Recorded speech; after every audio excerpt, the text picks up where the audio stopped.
You know, it's funny how history can pivot on just one thing, a single moment, a single choice that sends everything spinning off in a totally new direction. Today, we're jumping into one of the biggest what ifs imaginable.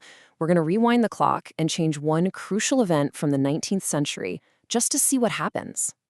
All right, so just throw out everything you think you know about the 20th century. Forget the Soviet Union, forget the Cold War. We're asking a pretty wild question.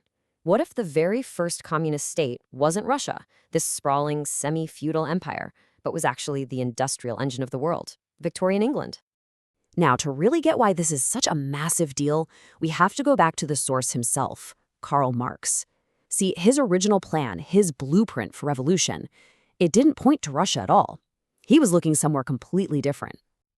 And this right here is the key to his whole way of thinking. Marx believed that communism wasn't just going to pop up out of nowhere. No, it was the direct offspring of capitalism. He thought you absolutely needed a fully baked industrial economy with giant factories and a huge concentrated urban working class, the proletariat, to light the revolutionary fuse. And this just shows you the great irony of history, doesn't it? Marx was looking right at England. He lived in London, for crying out loud. He studied British factories. That was his model. But then history pulled a fast one, and the revolution sparked in Russia, a place that was pretty much the opposite of what his theory called for. Okay, so for our alternate timeline to actually work, we've got to roll back the tape a bit and nudge a few things. We have to create the perfect storm in Britain for Marx's original idea to actually come true. So how do we get there? Just picture 3 dominoes falling, one after the other. First, the Chartist movement, a real thing, by the way, doesn't just fade away. It grows into a serious political party. Second, the British economy hits the skids hard, pushing ordinary workers from being merely unhappy to being truly radicalized. And the third, most important domino, Karl Marx himself, gets out of the British Museum and becomes a real, on-the-ground political leader, uniting all these angry, organized workers. And what's the result of all this?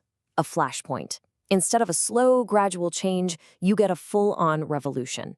By the 1880s, the workers' groups are organized, they're armed, and they're fed up. One violent clash with the state is all it takes to light the match. And just like that, Britain becomes the world's very first socialist republic. But here is this single most important thing to understand. This English version of communism, it would look almost nothing like the Soviet Union that we all think of. It's a completely different beast. So why so different? Well, for starters, look at what you're working with. Britain is already industrialized, it's urban, it's got a strong tradition of powerful trade unions that could basically become the new government. And this is crucial, Marx himself is right there to help shape it, to keep his ideas from being twisted by others later on. You just don't need that kind of brutal top-down control that the Soviets used, because Britain isn't a nation of peasants, it's already a nation of workers. I mean, the contrast couldn't be clearer. The English road would be decentralized, run by worker councils and unions, with an economy built on cooperatives. It's democratic. The Soviet model, that's a single vanguard party calling all the shots, a state-controlled economy and power that's totally centralized and authoritarian. One is bottom-up, the other is top-down. So a socialist revolution in Britain doesn't just stay in Britain. An event this big immediately starts redrawing the entire map of the world. And the first thing to go, without a doubt, is the British Empire. It just has to. Think about it. You can't be preaching worker liberation at home while you're running a massive colonial empire based on exploitation abroad. The contradiction is just too massive. The whole project becomes ideologically bankrupt overnight. So instead of decolonization being this slow, painful, and often violent process that stretches out over decades, it happens incredibly fast. Revolutions pop up across the colonies, but the new government in London doesn't crush them, it encourages them. The empire is voluntarily taken apart and rebuilt as something new, a global federation of socialist states, a commonwealth held together by shared ideas, not by force. And this sets up a totally new global rivalry.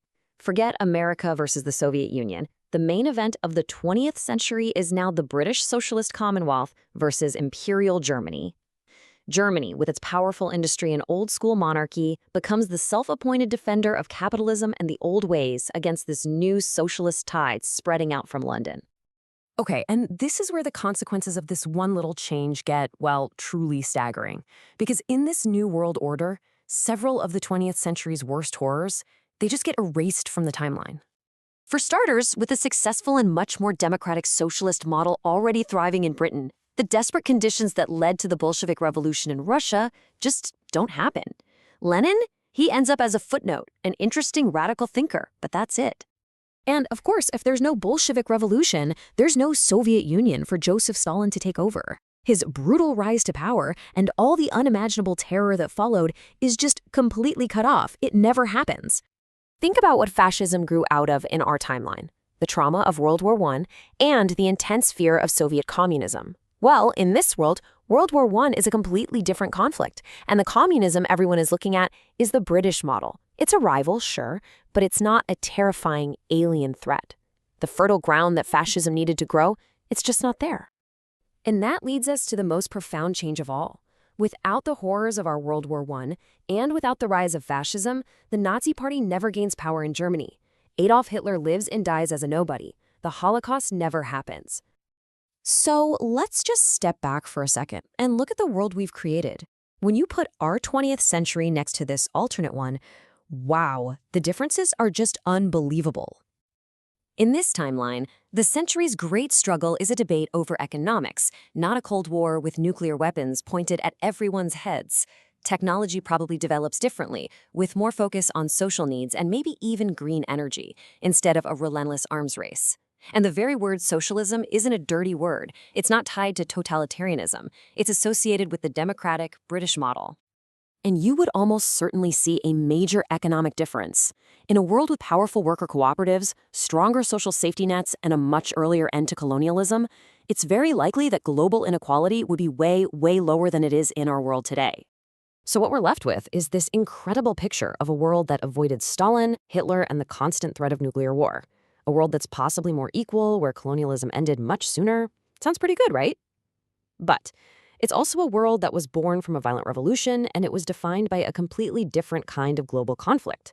It really makes you wonder, was this less violent century actually a better one? And what other unforeseen problems might have come with it? That's definitely something to think about.